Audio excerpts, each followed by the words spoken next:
அன்னை தமிழ் கதைகள் சேனலுக்கு உங்களை அன்புடன் வரவேற்கிறோம். இன்று நாம் பார்க்கப் போகும் ஆத்திச்சூடி கதை சித்திரம் பேசேல்.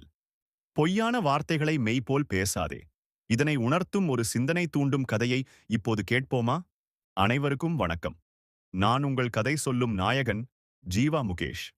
சத்தியவனம் என்னும் அழகான ஊரில் செந்தமிழ் பொறியியல் கல்லூரி இருந்தது. அங்கே வெண்பா என்ற பெண் படித்தாள். அவள் புத்திசாலி.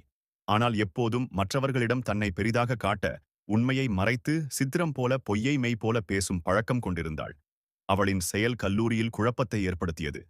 இதனால் மாணவர்கள் அனைவரும் வெண்பாவை வெறுத்தனர். சில நேரம் கழித்து வெண்பாவின் பேராசிரியர் லிங்கம் வந்து வெண்பாவிடம் வந்து மெதுவாக சொன்னார். வெண்பா, சித்திரம் போல பொய் சொல்லுவதால் நம்பிக்கை அழியும். உண்மையை சொல்லி நேர்மையாக நடந்து செயல்பட்டு பாரு. அந்த வார்த்தைகள் வெண்பாவின் மனதில் ஆழமாக பதிந்தன.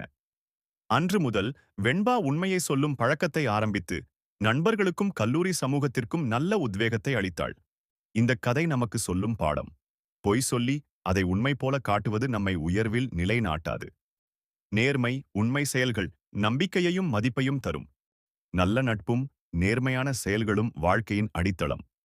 அடுத்த முறை இன்னொரு ஆச்சரியமான கதையுடன் மீண்டும் சந்திப்போம். நன்றி, வணக்கம்.